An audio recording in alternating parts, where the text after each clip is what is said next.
Hello everybody and welcome back to You Can't Win. This is Tom here and I'm joined by Don as usual. Today we're going to be talking a little bit about our ideas of social utopia. I know that Don recently went on the firing line too to sort of discuss this, something along these lines, so you guys should definitely check that out. But today we're going to be taking it a little bit maybe more seriously than they did on that podcast. We're actually going to talk about like what our ideal society might look like. So, where do we want to start here, Don? So I guess, the first thing is there a future in Islam? So, like, is, like, 500... right are we talking about, like, say, 500 years from now, a reasonable potential future that would be positive? Like, I remember you saying before about something about how things just keep... like there's like distance from the faith that happens kind of thing, like that there's like a degradation of the message to some extent, like the signal and the noise ratio. Yeah. So just to summarize it for people who may not have heard that on previous episodes. So there's a hadith that talks about how there will be at the beginning of the faith, there's going to be rightly guided leaders, the caliphs, the Rashidun, and then there will be benevolent kings. They'll be kind of returned to kings, but they'll be good kings, and then it will be from there. I don't remember the exact wording, but it kind of goes on to like kind of deteriorate into like tyrants and like lesser people will become leaders. So there is definitely that sense of not putting not investing in political leadership as some kind of like thing that will save you, sort of a thing. Mm-hmm. But there's also very much like in Christianity, there's the idea of Jesus coming back and a period of just like good times, of things being good. The Mahdi comes and defeats the Dajjal, and that's like when things are at their worst. And so that's like the Antichrist thing. And then Jesus comes back after that. Then it's good times for a period of time, and then everything just wraps up and it's the end of time. And we're all off to the judgment day. So, there's that. That's kind of like the eschatological thing. Yeah. When I think about utopia, I don't necessarily think about that sort of stuff, I guess. I can see how they're connected, but just like in my mind, that's not kind of where my thinking goes, I guess. So what would you... like, how do you conceive of utopia? Like, is it like the present somehow fixed, or is it like including future technologies, or like what's your sort of sci-fi or realistic sort of concept of utopia? Is it even like the distant past? Is it like the ideal past that we have to return to or something? I would say it's really none of those options. I guess my first reaction to the idea of like what's my utopia is just to think about, well, first, I don't have any specific idea. I don't have like an image of society that I would like to see exactly. Mm-hmm. So I'm kind of like adaptable in that sense. So like when we talk about things like technology and sort of like this progressive teleological thing of like things changing over time, that I don't think that's necessarily just like a straight line forward. I think that if you're talking about like the levels of social development and technological development, I think that it may be that oscillates up and down, not to go all ancient aliens on you or anything, but I'm just saying, like, if you look at like European history, for example, you go from Rome to the so-called Dark Ages to Renaissance to today. That's not a straight line, So when it comes to that, like, I think that any of those options could plausibly fit like the circumstances for what I would be happy with, like in terms of a utopian society. So obviously the nicest thing would be like this amazing level of technology that's beyond what we have now, where nobody has to work or do anything and everything's kind of just like automated to a degree where things are just sort of like it's just like free time 100%, but I don't expect that. Like that probably would engender all kinds of weird issues that you can't foresee, like that might cause some kind of problems. You know what I mean? So I guess what really I kind of settle on there is the idea of not having to think about political problems. Like I think like you've kind of like solved the problem of society when you don't have to think about it anymore. You know, when you're in a society, there are issues, there are conflicts. You know, the whole Marxist thing of like class conflict, just the fact that, you know, life just has certain things you have to deal with to just keep it going. So we have different ways of dealing with those problems, and some of them are better or worse. And that doesn't necessarily mean that you can just take the best of all solutions that people have come up with and put it all together in one thing and that'll work. So to me, it's kind of like, if we don't really have to worry about those problems, then that to me is like utopia. And whatever that actually means, I'm happy to just accept that. You know, I don't have a specific picture of what that would look like exactly, but yeah, that's sort of where I'm at. And the other thing that sort of comes to mind to me is like being able to be left alone to do your own thing, where there's not some oppressive force in the form of like a tyrannical government or private organizations. You know, like today the corporation is the obvious example, some kind of military organization, or the Mongols or something, you know, like some foreign invaders, or even like natural forces. Like if you live in a really extreme environment or something, like in the desert or in some kind of like jungle area where there's like disease and animals and stuff, like if you can kind of have those resolved in some way such that you don't really need to think about it on a day-to-day basis, that to me sounds pretty good. And I don't expect that we would ever get to that point, but if we're kind of dreaming things up, I think that's as far as I'm willing to go, you know? Yeah, I was thinking about that, and then when you were saying that, I was thinking, so would an ideal society not have like a sense of citizenship and participation, or would it not have sense of like commitment to labor and stuff? Like those are two of the largest sort of values that people have nowadays in different ways, like a lot of people at least.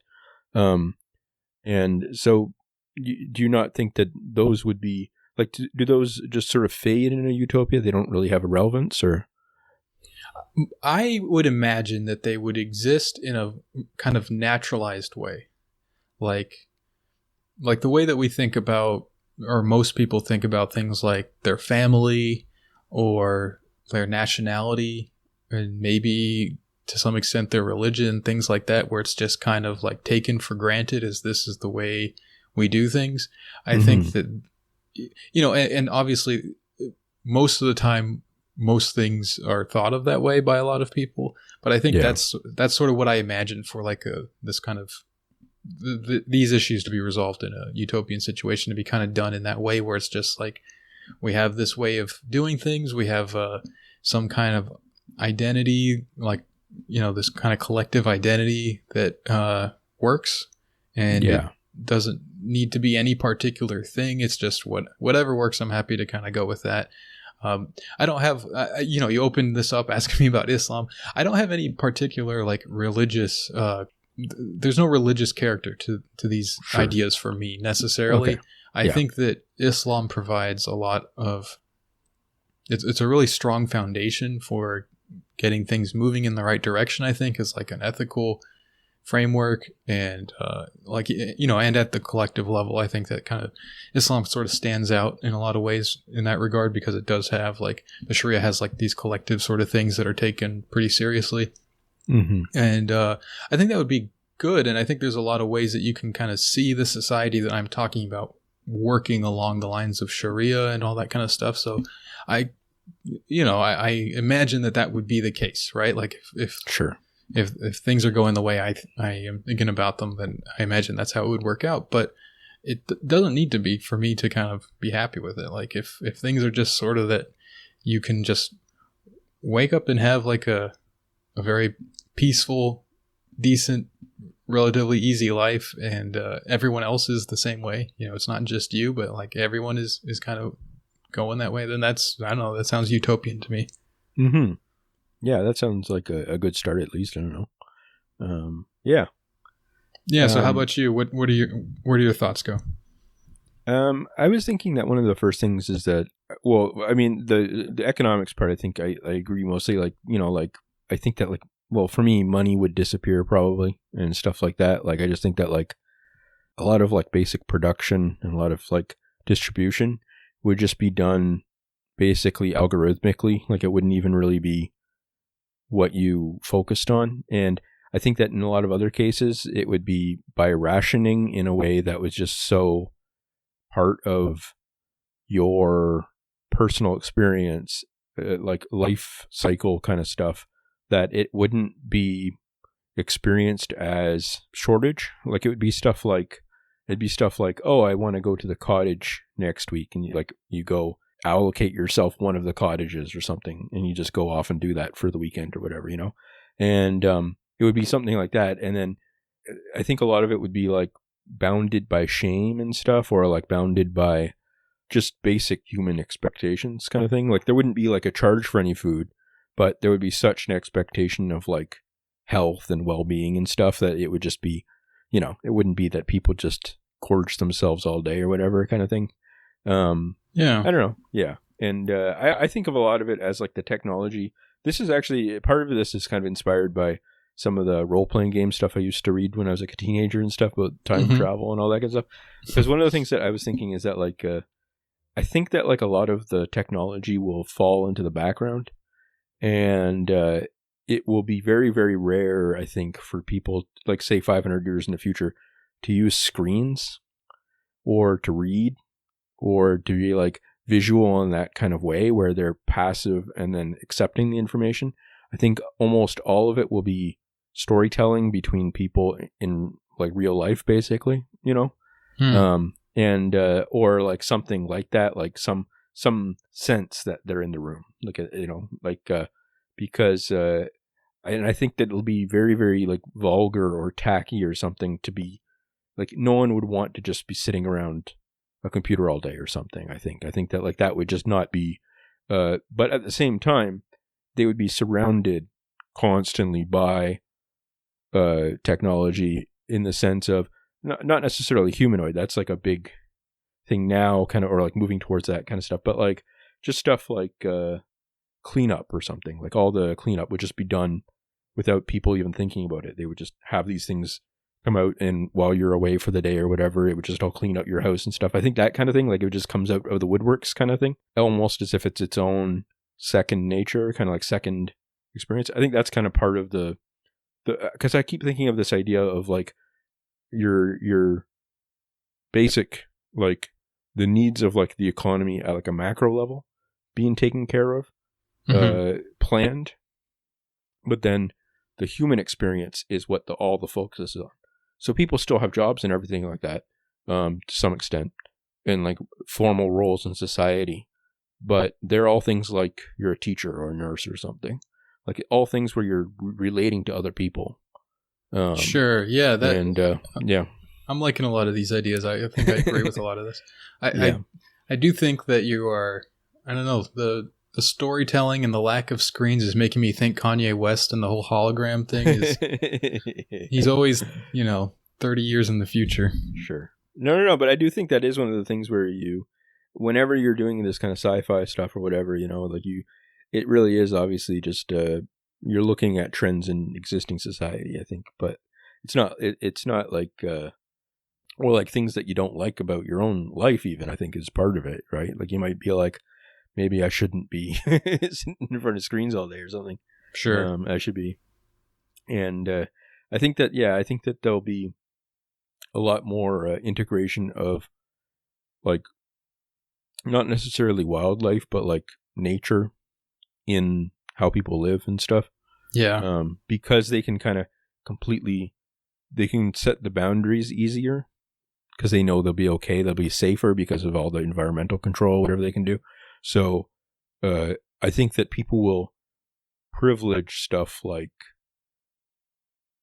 doing stuff like, okay, class, today we're going out into the forest, something like that kind of stuff, doing a lot more of that kind of thing than like sitting reading books or whatever, because especially you got to think that like the kind of work that those people will be doing when they grow up will be care work for other people and stuff. It'll be like learning social skills and stuff, and not necessarily, you know, like I feel like a lot of the computer stuff will be like after 100 years of debugging a robot or whatever, like how many more debugger people do you need to, you know, like I think that like at a certain point the technology sort of plateaus for the particular things, and it's not like, you know, the idea that everyone would have to be some sort of technician in the future, I think is the opposite. I think that like it will become a small part of the society that has to do that kind of stuff. So Yeah, that makes a lot of sense. Yeah, a lot of I agree with almost everything you said, or basically I have agreed with everything you said. And I think it's sort of, I hope you can kind of see how that fits into some of the things I was saying, because I feel like you're elaborating on the principles that I mentioned in a way that like, yeah, that's kind of what I meant by it. Sure. And I think one thing that sort of comes to mind for me is the idea that there's no longer this kind of, there's no more perverse motivations or incentives to kind of continue in a way that is like inhuman in a certain sense. Like, like, you know, people talk a lot about like growth and capitalism and how it needs to constantly grow, and it's like going beyond the limits of growth, you know, like that David Harvey book. And so I'm thinking about like, you're talking about like this kind of integrated, like naturalized thing where it's like people just figured out a level of technology that makes life good. It makes life good enough, you know, and that people are then able to get on with just the actual good life, you know, and there's not this kind of like obsession with like, oh, we can do better with this technology. We can even amp this up more. And the idea that, yeah, that everyone would be a technician kind of implies that there's a need for all these technicians and that there's problems that need to be solved. And so, yeah, I think like an ideal society is one where the real purpose of everyone is kind of just to live their life out and do what they find meaningful. And I think you're right in kind of pointing in the direction of, you know, engaging with other people. I think another thing would be, you know, you're talking about care work for others. I think it would also be like kind of like a similar thing with like the environment and animals, stuff like that. Like people would be engaged more with just sort of like maintaining the health of the environment and kind of, you know, they would just have some role. And, you know, I think many people find that really fulfilling, and that seems like a nice way to spend your time and to kind of gain expertise in. Because one of the things about like different utopian visions is like, you can think of it like that Wall-E kind of thing where everyone's like just like this fat kind of sitting in a chair, like, you know, staring at screens and stuff. And that appeals to some sense of like what a perfect society would be like, where, oh, I don't want to have to do anything. It's like the lazy man's utopia, right? Sure. Yeah. And I think that a more perfect version of that would be that you don't feel a need to be lazy. Like, I think laziness is kind of like a response to like a perverse condition around labor and work. And so that work would be more something that's fulfilling in itself and stuff.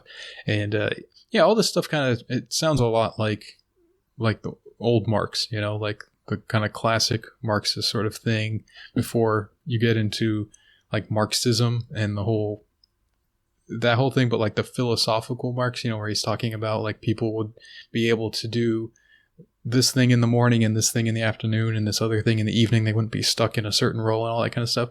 I don't, you know, that particular example, I don't know if that's strictly necessary. I think it's not necessarily a bad thing if you have a defined role, but just the idea of like kind of thinking about what it would mean to be freed from certain kind of like working conditions and stuff, you know? So yeah, and I think that that sort of well-roundedness that he, and like the educative theory kind of, it's just very standard liberal education theory. I think a lot of that really that Marx sort of taps into.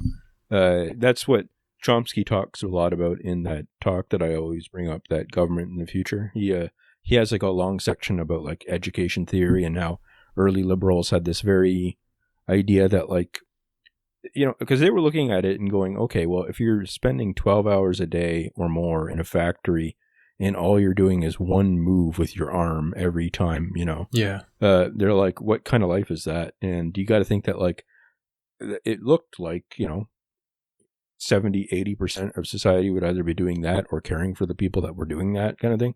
And you know, at that point you're like, well, of course, like, I mean, it's just straightforward to me that, like, something had to change there kind of thing. And I think that if you look at it as like this sort of society of care or something, like this sort of finding ways of like relating to other people and stuff, it doesn't necessarily have to be like Marx sort of uses that example that I think is kind of ironic. Like I think he's just joking, really, in some sense, of like fishing in the morning, or, you know, hunting in the afternoon, and critiquing a play at night or whatever, kind of that kind of thing. And but I think that you can kind of get a sense of that with, like, okay, well, if I'm going to be a teacher, what kind of skills and relationships do I want to build in the future, kind of thing, right? Like, what kind of, you know, it's not necessarily the fact that you would have to have like 10 jobs, although that might be part of it. It could be like, what kind of things do I want to do? What kind of parts of my personality do I want to develop more, you know, in terms of being like a better listener or a better whatever. And I think that a lot of people already have that in their life, but it's hard to kind of get that across, you know, when you have this very, very bureaucratic and structured society where it's set up to, it's very, very, it feels like inefficient in a lot of ways, I guess, kind of thing. Like, you know, you're teaching to a test, or you have very specific expectations because of the parents. And, you know, it's not like that. It's not like a loose thing where, you know, we only have like a few hundred years of the sort of science, and, or maybe even less than 100 in some sense, of the science and of like child psychology kind of stuff, you know, like in this kind of formal way. Mm-hmm. I feel like in the future you could have almost all of that, like hundreds of years of like curriculum work kind of thing, so that people would sort of, I feel like it would move back towards that sort of maybe Greek/Latin kind of model of like an actual curriculum that people just sort of standard kind of go through. But because of that, it would be so loose and back and forth and stuff that it would not necessarily, wouldn't feel repressive, and it wouldn't feel like closed in because it wouldn't be associated with class society or something. So, yeah. Yeah. It would be liberating. You know, it would enhance your ability to live instead of locking you into something, you know? Mm-hmm. Yeah. I wanted to ask you, so where do you see things like social difference kind of coming into play into, you know, when we talk about utopia, like, is it necessarily true that people will have to kind of be more similar in certain ways than they might be otherwise? Because I think, you know, we've been talking about some left-wing ideas of utopia. If you go to the far right, they kind of have this idea that, you know, a lot of the problems are multiculturalism. You have different, you know, people from different cultural backgrounds and things like that, and that causes problems. And to have a true utopia, you would have to have everyone kind of united in some kind of racial bond and all that kind of goofy stuff, or you know, like a theocratic sort of utopia where everyone is united by their religious belief and all that kind of stuff. So I don't know, what are your thoughts on that? Do you think that there's any sort of dimension for that kind of thing? Like, what are your thoughts on that? Yeah, I'm not sure. I always try to figure out, like, you know, I try to think through if like war would still exist or something, you know, even like, or like national rivalry. It didn't necessarily have to be conflict. I mean, in Utopia, obviously, just maybe, well, okay, maybe I shouldn't jump to that conclusion, but I was going to say that war wouldn't exist, obviously, but that's not obvious, because you might, their Utopia might be constant war or something, I guess, but like, you know, like Klingon or whatever, I don't know. But like, yeah. But yeah, I don't know. I don't know how. See, it's hard because my idea of like war is so like 20th century giant economic conflict kind of stuff that it's hard to know, like giant political economy clashing of continents kind of stuff, that like it's hard to know what like actual conflict would look like, or, you know, would it be displaced to things like cultural criticism and like, you know, certain ways of living that we might consider kind of like trite problems now or small problems, but like become people having wars over their favorite Star Wars. Pretty much, but like I don't know, but it could displace back to religion or something, or like to other things that like doesn't necessarily have to be national rivalry in the sense of like territory or something. So yeah. Yeah. I mean, for my part, when I think about that, I would hope that war, if there is things like conflicts of that level, that they would not be resolved in like horrendous violence and stuff like that. Like in a lot of pre-modern conflicts, you would have things resolved in ways that seem very strange to us today. Like sure, you would have people kind of like one-on-one duel, between the two champions of each tribe or whatever. Yeah. Or I know like the old Arabs, they used to have essentially like rap battles. Like they would have like these poetry kind of things, and like whoever kind of like impressed people the most with their poems would win that fight, because they just didn't want to fight. I remember reading about this was during the early Muslim, the like with the Sahaba and everything. There was one battle they were supposed to fight, and then it was like too hot, so they just agreed not to fight that day, and they fought the next day. And that kind of stuff, it just seems like so civilized in a sense. It's like, okay, we have a problem. Let's figure out a way to do this that doesn't involve like wanton destruction and mayhem and stuff. So.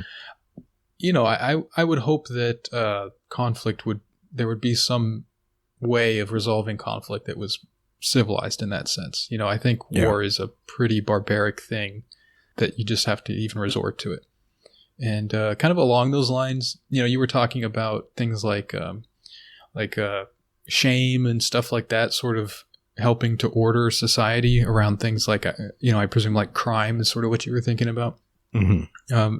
Yeah, so like the need for things like the police and prisons and stuff, I would imagine like ideally that would all kind of be gone to a large extent. Like maybe you have some sort of last resort sort of a thing, but maybe that could just be like a form of banishment or something like that.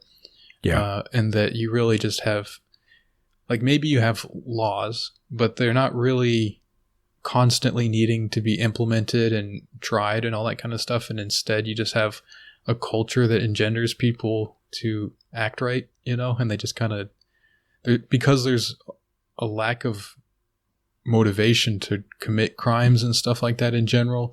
Like, for example, if you don't have poverty, you're going to have a lot less crimes of poverty, like petty theft and muggings and mental illness. Ideally it would be much improved, or rather mental health would be much improved, so people wouldn't be just acting crazy and stuff like that. So that I think that whether or not it can be totally dealt with that way, I don't know, but I think that we are far away from it currently, like in reality, from getting anywhere close to like a ideal situation where things are dealt with that way. So maybe we can get there, and maybe things will just kind of be okay. So that's kind of what I was thinking about. But I also like, just going back to the social difference stuff, I would hope that people would be able to, I really like when there's a lot of different kinds of people around, people from different places with different cultures, different languages, different religions, different ways of thinking about things. It doesn't even have to be like just individually different. You know what I mean? Like I don't like it when everyone is kind of all on the same page. I think that that could be just because of the conditions that I'm living in now. Maybe in an ideal situation that would seem like crazy and to want people to be different or whatever. But since I'm kind of getting to dream this up, I'll just kind of go with how I want it to be. I would hope for all kinds of different people, and that it would all sort of be, harmonious in some sense. Like there'd just be some basic rules that everyone could agree to, like to not, don't murder each other and all that kind of stuff. And that everything else is just people kind of doing their thing and respecting each other and leaving each other alone, that kind of stuff. Yeah, that makes sense. What do you think about like, we're kind of talking about it in terms of a lot of problems being resolved. Do you think like there is sort of that kind of alternative, romantic kind of view which obviously culminated in a lot of ways into terrible things in the 20th century, but it has some sort of appeal to me, is this idea that like it's better to be born into a time of problems so that there's problems to solve. So that it's better to be surrounded by, say, all these different crises, so that you can, like, you know, I mean, in the sort of classic way, it's like, you know, great men rise to the time kind of stuff, you know, like that it's better to have it, you know, like people don't tend to write a lot of stories about periods in time where people just were sitting around doing nothing. It tends to be, you know, quests that people have or something. So is there something to be said about, you know, would sort of humanity even as a whole have to kind of set for itself new broad goals or something? Like the easy one that all sci-fi stuff tends to point to is like space travel or something, or like, you know, like colonizing the moon or something, or, you know, stuff like that. Do you care about that kind of stuff at all, or no? Yeah, I get what you're saying. I think there's some appeal for that. The way I think about it is, I guess this does, like I was saying earlier, that I don't think my thinking on this has a really strongly like religious or Islamic character, but in this particular thing, it actually is very much. I think that when things are good, it's when you have accepted what God has given you, the time and place that you're born into. God has kind of, you know, he's put you in that time and place as a particular individual, right? Like he created you for the moment in time that you live in. So, I also think, I mean, this is a personal belief. This doesn't come from any Islamic source that I know of or anything. So this is not some kind of orthodox thing or anything like that. But it's just my own personal belief, is that God creates us such that we're the best version of ourselves that we could possibly be. So some people, he creates them and they're really wealthy and they get all the breaks and they're really lucky and everything kind of goes their way. But maybe they're kind of crummy people, you know, maybe they're just, a lot of times that's the case, right? Like there's plenty of people who just seem to have every privilege in the world and they're just like assholes. And then there's other people who are really decent, really good people. They're always helping other people out, you know, that kind of thing. And things are just really bad for them. They're really poor and bad things, you know, just tragic things happen to them that it's hard to understand why. I think that, and then a lot of people are just kind of middle of the road, right? Some things are going okay, and they have some flaws, but they're like at base, they're like a good, decent person. I think that in all these cases, you have like the best case example of that soul or that, you know, that person. So like if we take you or I and we change that a little bit, like we either kind of make us more impoverished or more wealthy or more powerful or move us around in a timeline, like we go back 200 years or forward 200 years or whatever, I think that we end up with a worse version of ourselves, because I think God would just give us the best chance to be the best person we could be, kind of a thing, you know? So I think when you apply that to like a social utopia, you want the society to be happy with its time and place, you know? So it needs to kind of accept certain limits. I don't really like the whole sci-fi angle where we've taken care of all the problems that define the human condition as we understand it, and then we just go on to other things. I don't think that's like a proper utopian vision. I don't like mind it as a kind of like entertainment genre and, you know, thought experiment, all that kind of stuff. But if we're looking at that as like an ideal society, I really don't agree with that kind of principle. I think that you want to have like you have a community that is maybe you're not the richest, maybe it's not that there's no problems, but you are just like satisfied living out that life, you know?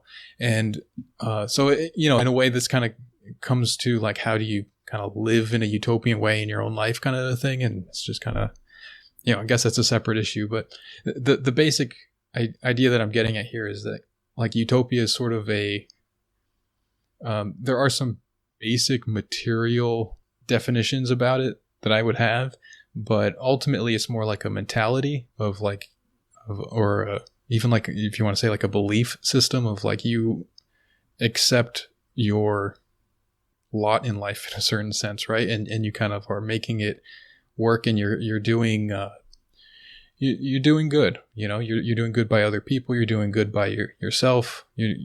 All that kind of thing. Does that make sense?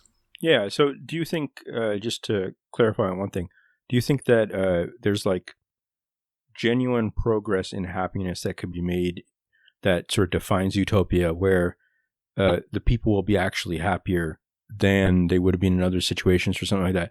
Or is it just like I'm trying to get at the question about like the theoretical debate, between Freud and Marx or something, where Marx really has this idea. It's like very oceanic feeling. It's very much like in the classical way, like erotic or something, where it's like we're gonna solve all the problems and then we're gonna build a new humanity kind of thing. And with Freud, the view of humanity tends to be much more like people are people. They have these certain basic drives, like just sexual or work or whatever drives, and you're not going to be able to, like, any situation that you put them in, they're going to be pretty much as miserable as and mean to each other and everything as they will be in any other situation. So, and I tend to lean towards the Freud view on that. Like, that's my kind of view, is that like people, it's not necessarily the fact that they're going to be happier in the future. It'd just be a different way of relating or something. I don't know. I would tend towards the Freudian view, but I would be very uncomfortable kind of just being like, yeah, I'm a Freudian in this regard. Sure. Yeah. If you wanted to kind of put a label on it, I would say like a Freudian optimist or something. Like, yeah. I don't really I don't agree with a lot of those things that Freud says about people, like, but I do agree with that basic principle of like you can't just like move the pieces around and then all of these what I consider to be kind of like inherent parts of humanity are over with. I think there's definitely a lot of room to move forward and to improve things on that kind of materialist Marxist sort of side of things, but I think there's at least as much improvement that needs to be made on the, like, we can call it like internal or psychological or spiritual or whatever, like the cultural side as well. I think that you want to achieve utopia in both, or you need to achieve it in both senses in order to have like a true utopia, Sure. And again, I don't think that we're ever necessarily going to get to that point. So not trying to get there necessarily. I'm just trying to do my thing. But sure. If we're imagining these things, I think you would have to resolve both sides of that coin. Mm-hmm. Do you think that there's any lessons in that kind of stuff that we were talking about for how we should live our lives now? Or like, is there some sort of thing about like utopia that is it just like a nice thing to think about, or does it actually like inform what you're trying to do day to day or whatever? Well, I mean, I think there are lessons, but what those lessons are, it really depends. I think if you're someone who, like, if you're someone who thinks that all my problems are because of XYZ situation that I live in, I think that it's probably the case that if those conditions were dealt with, you would still have a lot of those problems, and it wouldn't necessarily just be kind of like hangover from that. It would be like there's a whole other dimension to this that it isn't just the situation itself, and you can do a lot to kind of improve your day-to-day life by just adjusting your attitude about things a little bit. It's not necessarily the same thing as giving up on fighting certain fights or something, but there's also like something to be said about like, that life is whatever it is and you got to make the most of it. You know what I mean? Like, yeah, I think there's a big element in utopian thinking that sort of doesn't want to do that second part. And to me, that's just as big a part of creating utopia as the first part. It's not just that, if we change the whole world to fit my idea of like a perfect situation, then I don't have to do any of that kind of like internal work and all that kind of stuff. I don't have to everything would just make me so happy that I would, everything would be fine. Sure. or maybe some people kind of assume that they're already at that place, you know? Yeah. And I just don't think that's true. And it's just something that, why not work on both sides of that, you know? Sure.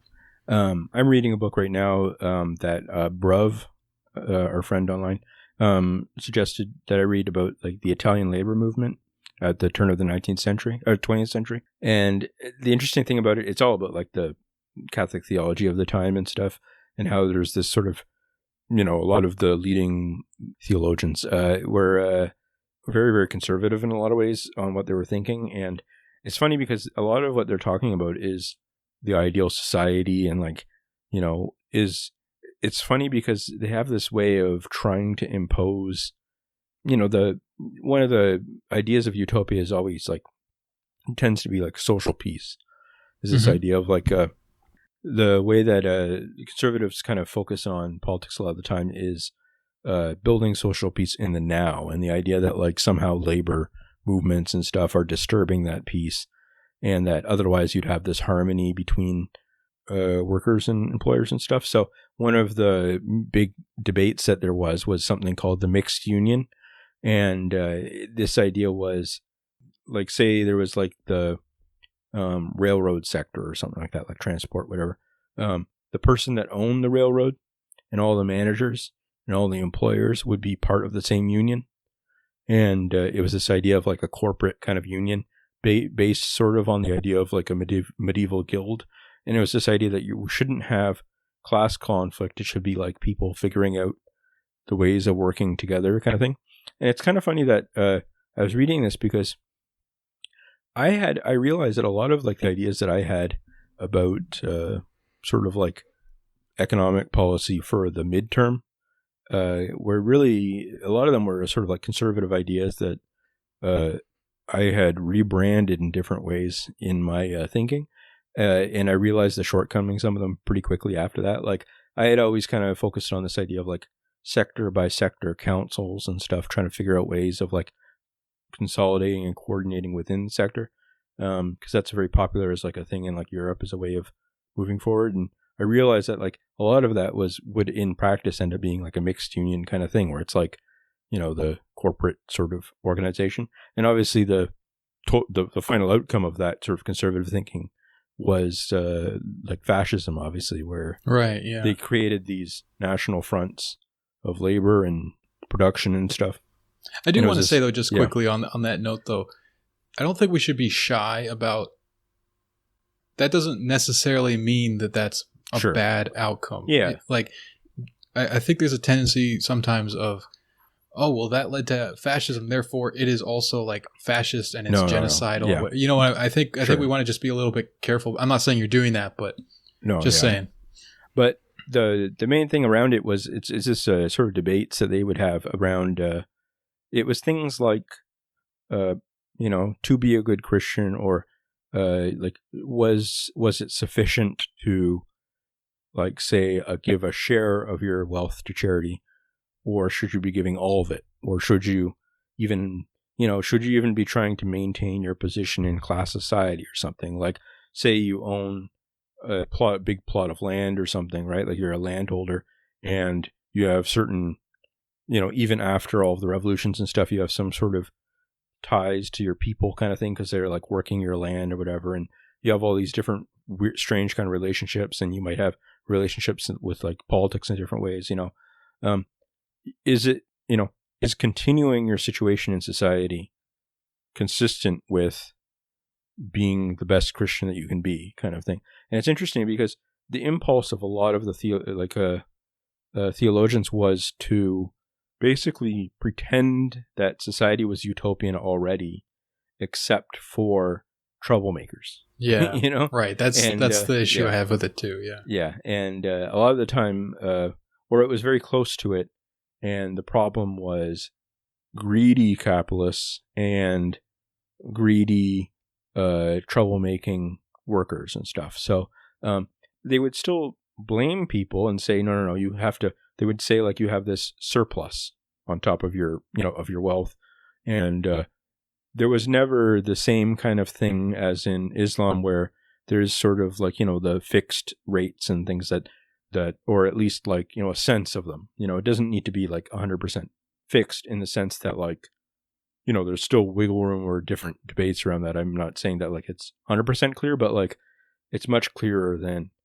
19th century Catholicism was, kind of thing, right? Like where it had this very, very confused thing where you had this new type of class of people who had money, and it wasn't just like land ownership in this very, very, contested, but still, like feudal arrangement or something. It was much more this idea of, people being able to make money as factory owners and merchants and things like that, So anyways, I just think that's interesting because it's, when you're reading through these things, it's really a way of thinking through utopia, because a lot of it is, it's, what is even compatible with the good life. Because the very strange thing with a lot of this kind of stuff in the sort of Catholic debates around it is that the debates around it are always about being called to sainthood. It's always about being the best exemplar of the model, kind of thing. Like you're supposed to be,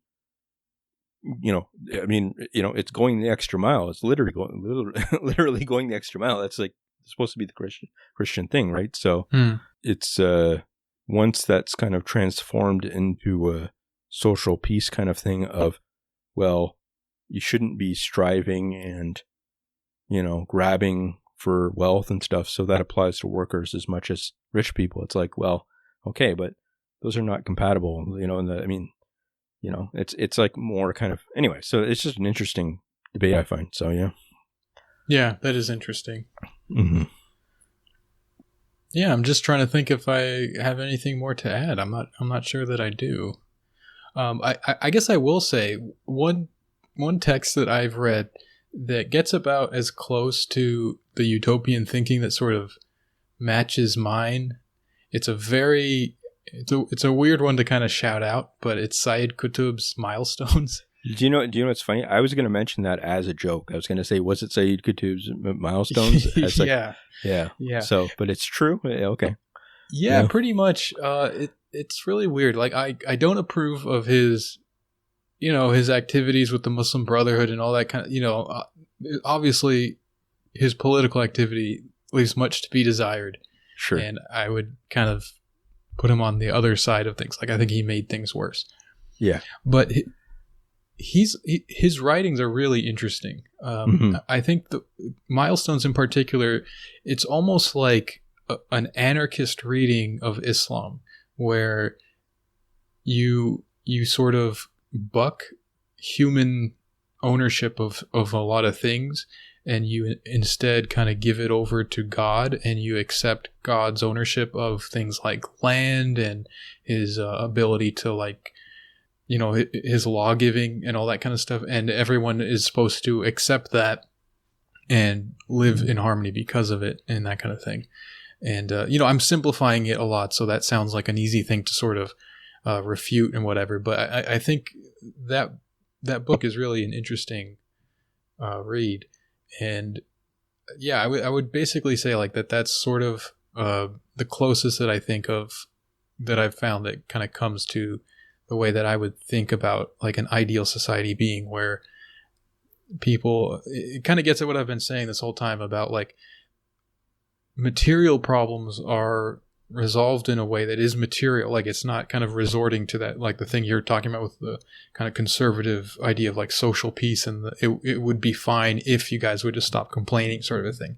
Like the material problems are resolved in a way that is satisfying, and maybe not in some kind of like dreamlike, like, oh, no one ever has to work or there's no problems ever, but it's like it's enough such that people should be able to live decently and not kind of have like these really extreme issues.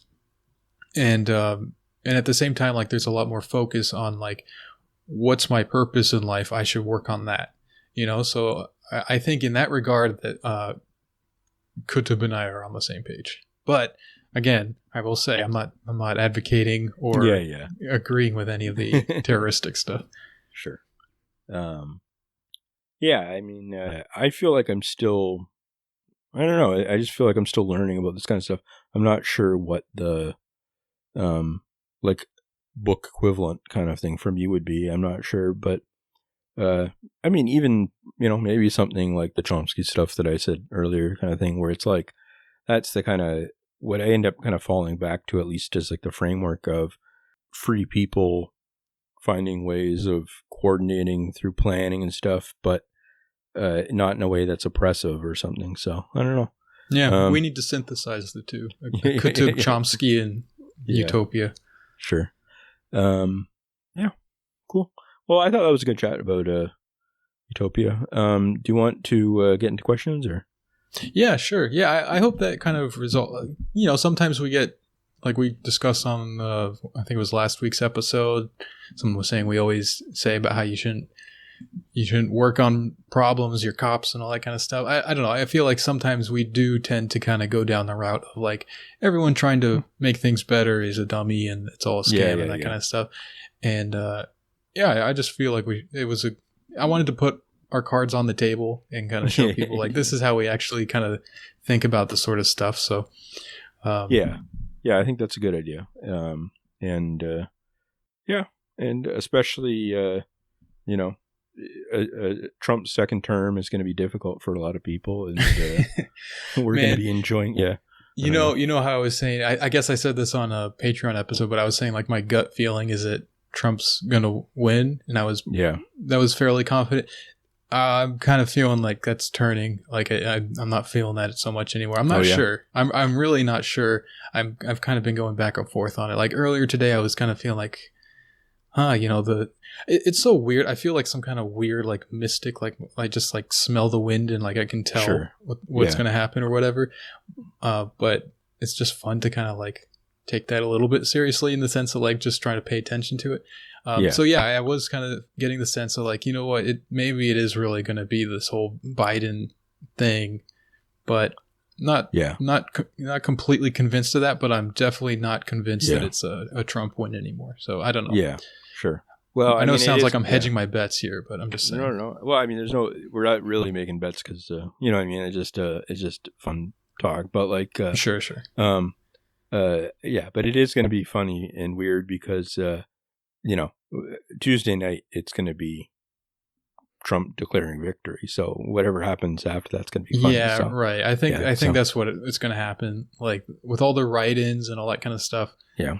All the Trump people are going to go vote normally, Yeah. And all the write-ins, I think it's going to be a pretty strong bump on Biden's side. So yeah, it's going to be Trump declaring victory. And then there's going to be a bunch of squabbling over like how to proceed. I know it'll be interesting though. Who knows? Maybe it's a MAGA 2020. We'll see. Okay. Yeah. So let's get into questions here. All right. This one seems like a good one to kick us off here. Do you guys have a favorite Star Trek series? I know you did that Star Trek podcast a while back, Deep Space Nine. Androids and Assets, yeah. So I watched, the only one I watched all of was probably The Next Generation, and then most of probably Voyager, and then a few seasons of Deep Space Nine. I haven't seen most of the rest of them at all, like only a few of the episodes of the original series. I've seen all the movies, I think The Next Generation, like Picard is the captain in my mind. Like he's the guy that, I don't know, solves all the problems. Yeah. And I don't know. I don't really watch much of it now, but I haven't watched really the new series at all, like Picard or the Discovery. But I religiously watch all of the Red Letter Media reviews and stuff. They do like a lot of like top 10 favorite episodes and stuff. I'll watch all of those and really enjoy them, but I don't have the patience to like sit through like a full season of it or whatever, like of the actual show. So I actually watched all of the reviews of the Picard ones they did, which they did like probably about like 5 hours of reviews. Wow.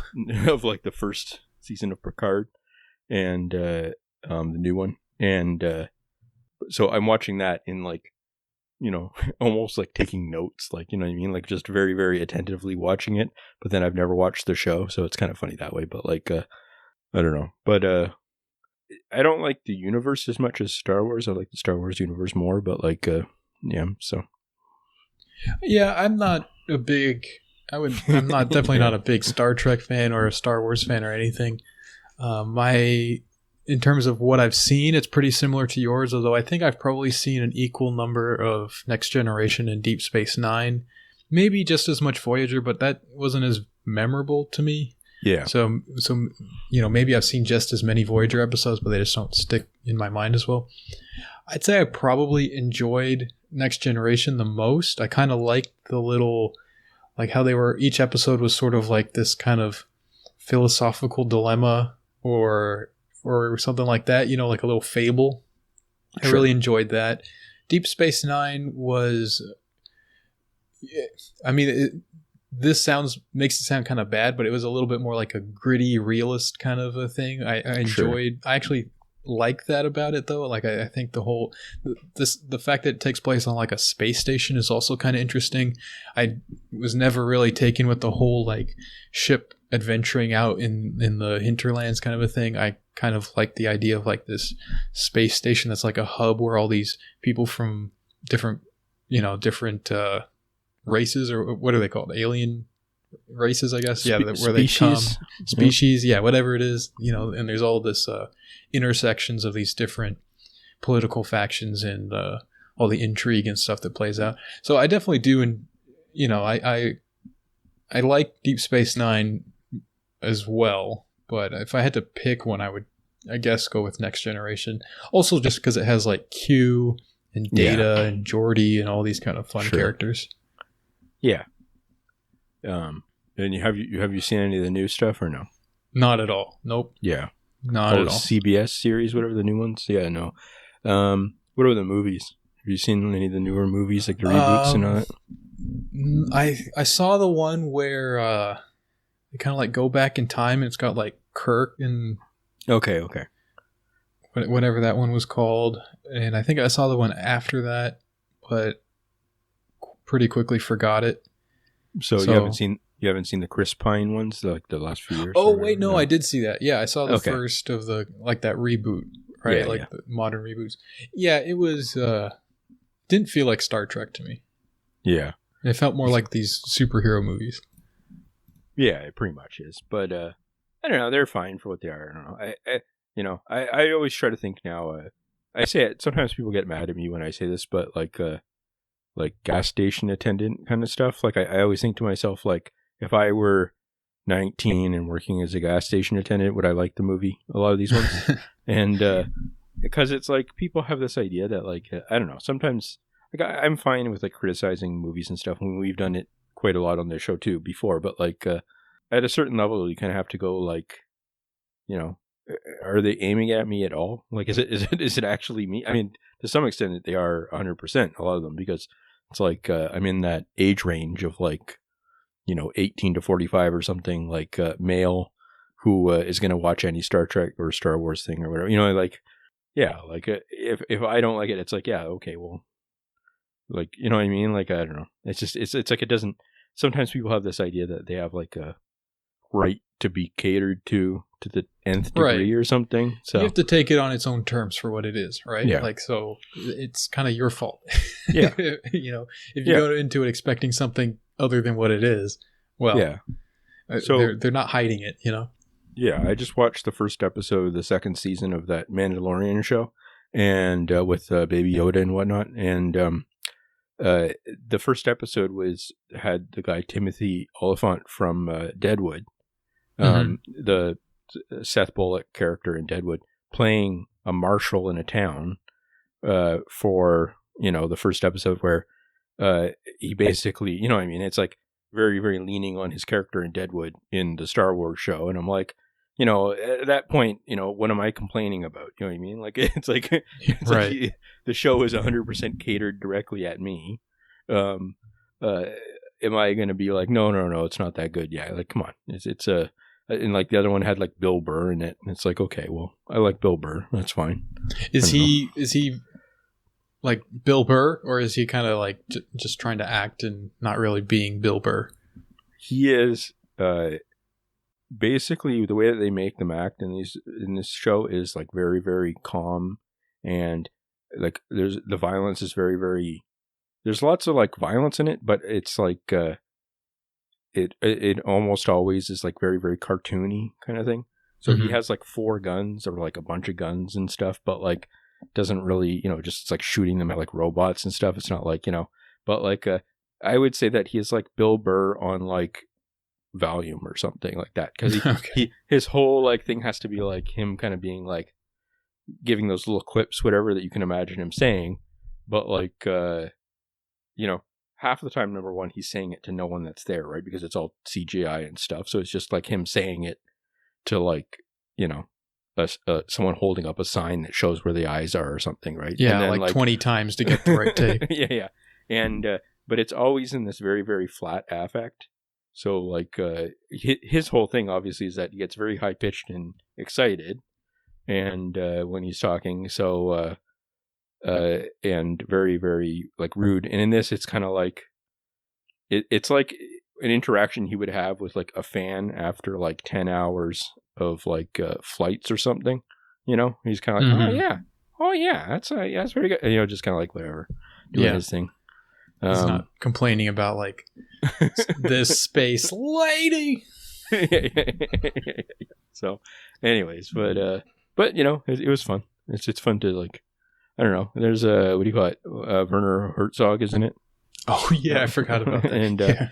And like in the last episode or like the second to last or whatever episode of the first season, he has like a speech that he gives, and it's like I don't know, it's like 20-30 seconds, but it's all like him being like, before, during the Empire, there was order, and now he's like, he's like, by any metric, by any metric, people were happier, they had more prosperous lives. Now with these rebels, everyone is fighting and stuff. I don't know, it's just funny to hear him give this kind of like pro-imperial speech, and then he's all like chaos.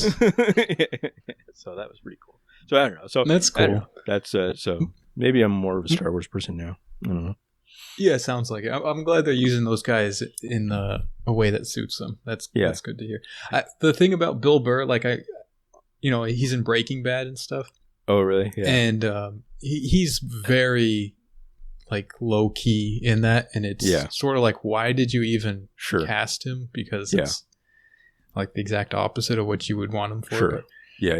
It's the same thing here, and I don't know. It reminds me of that Louis C.K. episode where he was like of Louis, where he was working as like he was getting an acting job, and he worked as like a cop or something in it, and he just kept being like not knowing how to act, whatever. Do you remember that or no? Yeah. Like, I think it's kind of based on like a real thing, because I remember him going on Opie and Anthony one time, and he was in some episode of a cop show or whatever. I think he was like a bad guy in that, though. Yeah. But yeah, anyways. Although, just, this is like a fourth chain removed now comment, but like Doug Stanhope was good in that show. I thought he did a pretty good job. So, I mean, in the Louis show? Louis show, yeah. Oh, yeah. So he's the guy that kind of shows up, and it's like Louis gets worried he's going to kill himself or whatever. Yeah, that was a good episode. Yeah, that was good. So, because he seems like someone that would not put up with any, like not wanting to go on any set or whatever, unless everything was done the way that, like, you know what I mean? I could just see him not wanting to put up with the BS of like Hollywood kind of stuff, whatever, of TV shows. But, but anyways, so I was happy to see him in that. Anyways, okay, so that was a long answer, but yeah, we answered about 4 different unasked questions there. So. Okay, let's see. Okay, here we go. How about this one? Imagine, if you will, when you get to heaven, I believe at least one of you will, it turns out it actually is this place where you just kind of walk around hanging out, having a great time, skateboarding and eating ice cream with Drake and Osama bin Laden. I also believe you will outlive them. Heaven also has a zoo. My question is, how would your experience at the zoo in heaven compare to a visit at any zoo here on Earth? Did you enjoy? That's actually one thing I didn't like. Did you have zoos where you grew up and stuff? Like, is there zoos? Oh yes, yes, there is, and tells you a lot about zoos. New Delhi zoos are not a pleasant place. Oh yeah, you kind of. I think when you go to like a a zoo in the United States and probably in a lot of Europe, it seems like such a happy place. All these animals are, they're kind of just living life. They're well fed and taken care of, or at least that's what it seems like. And, you take your kids there, right? It's like a nice place to go visit. Yeah. Going to an Indian zoo is like going to a prison or something. There's no veneer of like, oh, what a happy time this animal is having. It just, you immediately see like, this is a wild animal that is caged and tossed some food every now and again, and they're just miserable. Like they don't get to have a real life. Like they're in prison for no crime. You know what I mean? Yeah. So that's my opinion of zoos, I guess. Were they cool zoos though? Like, I mean, not other than the oppression. Were they like cool animals and stuff? Or the weird thing about India, it's like, what is the point of a zoo when you see all those animals just walking down the street? There's monkeys in the trees. There's cows wandering around in the street. There's, like you just can travel in any direction, like 10 miles out, and you'll see everything that you can see in a zoo anyway. So it's just kind of like, what is the zoo doing exactly? Yeah. Did you see elephants ever? Mm-hmm. Yeah, cool. I don't know about even at the zoo though. But we did see. We went on this class trip once to a tiger park, and they had like an elephant ride through the jungle. So we rode elephants, took them to a river, and then bathed with them. And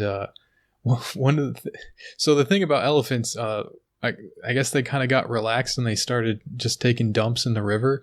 Mm-hmm. And elephant dumps are huge. They're like these boulders, and they're kind of like bales of hay. Like they're just these huge masses of grass, basically. Like they took, they pooped out this turd, and it's a giant turd, and it hits the ground and just kind of splits open. And at first you're like, oh, that's disgusting, but it's just grass. It's just like a big ball of grass, essentially. Yeah. So me and my friends were kind of like downstream in the river from these elephants, and so it was like a game of Frogger or whatever. Like these little boulders of elephant turds started like flying down the river. We had to avoid them and stuff. That's cool. That was a fun time. Yeah. I've heard a few different families tell stories about how zoos now, because everything is, they tried to like figure out ways to be open for COVID. So there's like different zoos or like animal parks and stuff where you can drive through, and it's just like a nightmare apparently, because it's all bumper to bumper and stuff, and just like, wow. And it's just and what are you really seeing and stuff. And if you're with like, obviously it's for kids, and the kids are just after like 20 minutes just like, this is not, what's the point of, why am I in the car kind of thing. But anyways, but yeah, I don't know.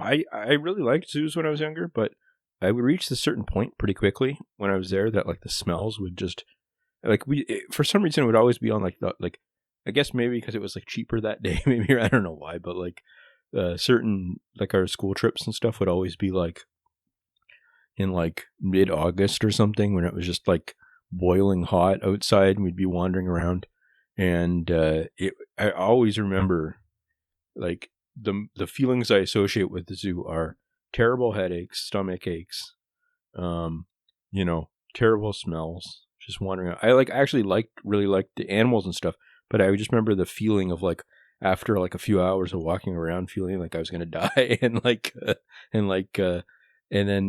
eating like just trash food, because it would be like, you would eat McDonald's there, and it would be like that kind of McDonald's where it's like overboiled or something, or like over fried or whatever, like just the worst kind of McDonald's. And then like I don't know. So I went with my sister and her kids to Center Island or something like that. One of the like theme park kind of things for kids, like a year or two ago. And after about an hour or two, I was just like, okay, that's it. I got to get out of here. I just got to go, because it was so hot. And like, I don't know. At a certain point, I'm like, that's fun, but I don't know. I feel like I'm dying or something. I got to get out of here. So yeah, that doesn't sound fun at all. But I mean, it's good to be able to like do the first part, and then just like,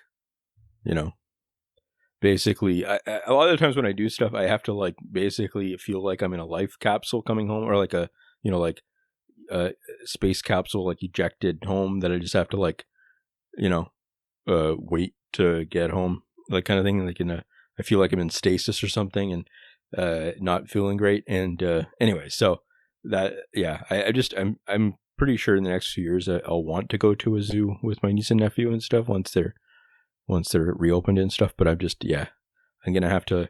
That's one of the things about getting older, is you have to kind of just, you get all the equipment ready now, kind of thing. Mm-hmm. Like that back then I would have just showed up or something, but now I'm gonna have to like get all the bottles of water and all the, or whatever. Yeah. Yeah. There was just to kind of contrast my Delhi zoo experience. There was one place, and I think it was called Fossil Rim.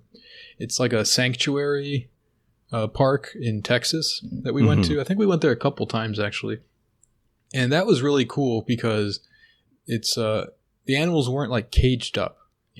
They had it was kind of simultaneously like, yeah, you could go visit there and like see the animals and stuff, but you would drive through their habitats, and so they had like a full, like a lot of range to like live like a good life. Like they would have like I don't know, like each animal would have like the area that it needs to like be happy. You know what I mean? Mm-hmm. And I believe like the place does a lot of, like, I think they were protecting certain endangered species. I think there was a certain kind of wolf that was there that they were helping to kind of keep alive and stuff. And they were doing studies on the animals to help them out. So it was like this kind of like simultaneously doing a good thing for wildlife while also providing you with that kind of like fun experience of like going to see all these animals you wouldn't otherwise see. And I think it's even better than a zoo because you're not just looking at it in this like cage. You're seeing it in, like a situation that would more represent like what they would be like out in the wild, the way they should be living, Mm-hmm. So I thought that was really cool. And so just to kind of bring it back to the question of like, how would a zoo in heaven compare to a zoo on earth? I think it would be more like that. Like I wouldn't think of it so much as like being a zoo. It would just be like you could go and visit animals in their habitat and they would just kind of chill with you and be happy to see you, kind of a thing. Yeah. Do you think that heaven has to be an actual, like, do you think things would be like spontaneously generated, or do you think that like it would just be like another planet or something in this scenario? I tend to think things are more the first way, based on certain hadith and stuff that talk about like, there's one really weird hadith that talks about like people's images, like the way they look. They would just kind of change if they wanted them to be. Like if they wanted to be beautiful or something, they would just like kind of be that, like it would just kind of like morph. And I don't think about heaven as being like similar to this reality where it's like very physically stable. You know what I mean? Like I think things are kind of, it's almost more dreamlike, like where things kind of have this different logic to it, and things aren't like the laws of physics as we know them don't really work the same way. Sure. So, yeah, like I think you could just kind of zip to a place and like hang out with lions or something, and they would be chill lions, like and then you can go over and fly with birds or something. You know what I mean? Like you can do whatever you wanted to. So that would be really cool. Got me all hyped up for heaven now. Wow. What do you think? Do you have any thoughts on that? Oh, I don't know. I don't know. I haven't thought about this at all. I don't know. Other than the, I always think of like, in terms of some sort of educative process or something, like sort of learning. So I never think of like the actual physical experience or like, like the, experience of it kind of thing. So I guess I would say that like, I don't know. I don't like the idea really of like being able to just zip everywhere or whatever. I don't know. Like I don't like idea of like, I don't really like the idea of like, the flux thing, because that makes it much more dreamlike and kind of I like the idea of like embodiment or whatever, like or continuation, kind of like a fixed point of reference or something. And if I think about it too much, that's when I have a lot of panic attacks. Is that depersonalization kind of stuff of like feeling like you're not rooted in a self or something or whatever. So I don't like that. I feel like now I think it might be different if you're talking about like heaven or something, because that's like certain fundamental questions are answered at that point, right? I think, and it's like it's almost like being tethered. So that might be different, but yeah, like I don't know. Yeah, I like the idea though, as you said, of like being able to see animals in their environment. Like it wouldn't necessarily be some like if you've ever listened to David Cross, he does this. He has that one CD or whatever where he talks about like he reads like what heaven is going to be like.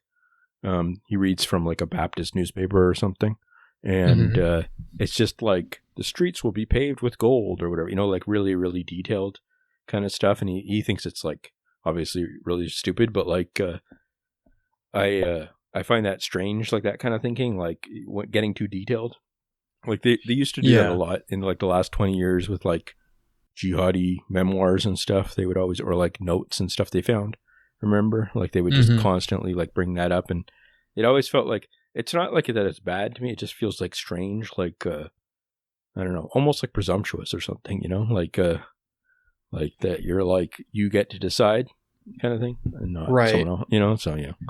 In Islam there are some, like I think even in the Quran it does talk about certain things in that really specific way, but I like you, I can't really relate to that kind of very simplistic kind of literalism of the there's columns of pearl or whatever. Like I don't care about that. Yeah. That doesn't matter. I can go to a bank and see that, Yeah, that doesn't really do it for me or kind of mean anything to me. But when you think about who that was told to, it kind of makes, there's different things that are supposed to appeal to different people. And that's something I was going to say too. Like, think about heaven. You were saying you don't really like this idea of like things being in flux and all that kind of stuff. Well, the thing about heaven is it's going to be great for everybody who's there. So, nothing to worry about. Like, whatever you're kind of like, oh, I hope it's not too much that way or too much that way. It's not going to be, right? It's going to be just right. So, okay, we'll see. But I don't know. Yeah, I also don't think about this kind of stuff too much either, to be honest. It comes up more on this podcast than I ever think about it on my own. Yeah. All right, let's move on here. All right, let's try this one out. As a woman, I feel compelled to say that I have had sex with a famous podcast personality, and he has a tiny dick. But would that be just plain immoral and wrong? I mean, why do you don't have to talk about that? Whether you don't have to talk about the tiny dick thing. You don't have to talk about it's your private life. I don't know why people are compelled to say this. So. It's a woman. Did you say the first part that it's a woman that has had? Well, yeah. I'm not going to go there, but yeah, I'm just going to leave it at that. Yes, but I'll speak in generalities. I think in general people should keep things to themselves. Okay, but so I mean, so I just as like a basic thing, if it's a woman, she means telling. Well, I mean, if it's a woman, I remember, but like she means telling the public. She's probably already told like 50 people. I don't buy this idea that like this is a secret. I'm glad you're saying this instead of me. No. But this has been in hundreds of group chats already, probably. So, I would assume that's probably correct. Yeah. Yeah, and like even stuff that's like work Zoom call group chat or something, like just anything. That they can be like, oh, by the way, so right. I'm not. Yeah, I'm guessing that that's the situation, and so yeah, it's just a matter of making it public, which I say go for it. So yeah. Okay, yeah, I'm not in favor of that. No. I think people should just. Why does it's a private thing. Keep it private, you know? Yeah.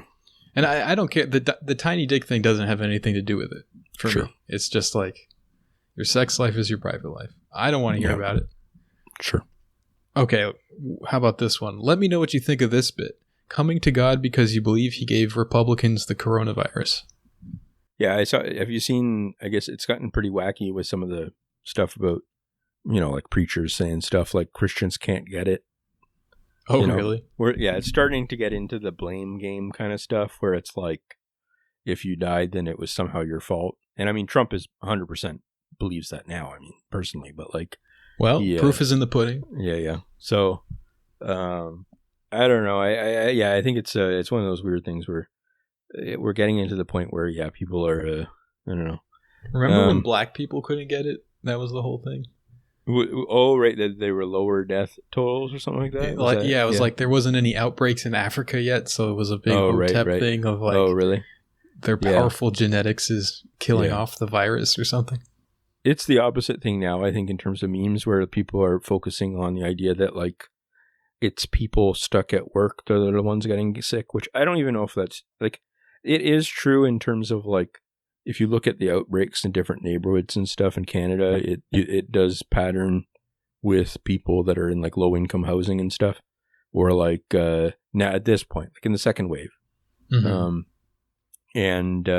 so a lot of it is like racialized or whatever they say, so I get that. I get that, but in the States, like the people that are going to these like Trump rallies or just like it's like they don't care at all, whatever. I don't think that that's like.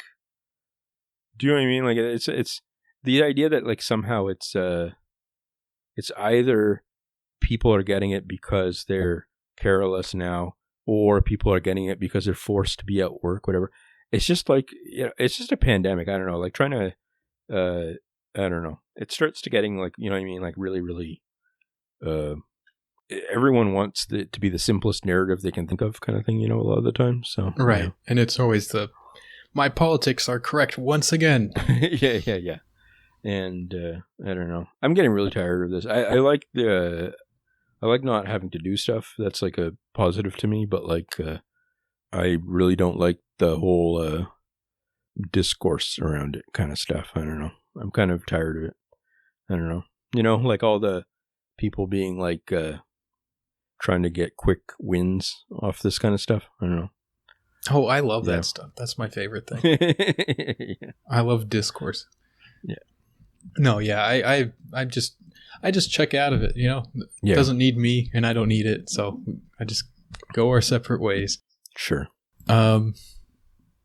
I was thinking the other day. This is sort of related, I guess. Well, since we've kind of been going on tangents here, I'll take the liberty. I was thinking of this is kind of like a funny idea of someone who wants to be like anti-racist. So they're developing a form of sickle cell that affects all people, like not just people of African descent. Yeah. So they're like weaponizing sickle cell so that white people can get it, basically. Yeah. Yeah, that's good. There's some lab in like Botswana or something that's working on this. Yeah. That's what once we get our Patreon up high enough, it'll be funding that kind of research, whatever. Yeah. We'll adopt an African genetic, molecular scientist or whatever they are. Yeah. Make it so that, COVID deaths and stuff like that. Every type of illness will be equal across the board, including malarial deaths. So we'll get those up so that we get an equal number of malarial deaths in Canada. Yeah. What's the one that Ashkenazis get? Oh, Creutzfeldt, whatever, or something. Yeah, all those inbred things. We're gonna universalize that. Yeah. Okay. It's only fair, folks. Sure. All right, let's end it there. I think we've gone on long enough blathering for these poor people. Okay. Yeah, so if you enjoyed this episode and you'd like a second episode of You Can't Win every week, you can subscribe to our Patreon for $5 and you will get that, as well as access to our Discord where you can talk to us and our lovely community. If you'd like to send in an anonymous question, you can go to the Twitter podcast account at You Can't Win Pod, and you'll find the link to the Curious Cat pinned, and you can send in your questions there. So thanks for listening, and we'll catch you next week. And just quickly, I was on, as we mentioned at the start, the Firing Line 2 pod with our former guest Andy, and we had a nice chat about mental health and stuff, and you guys can check that out too on their Twitter. Yeah, go check it out, guys. All right. Bye-bye.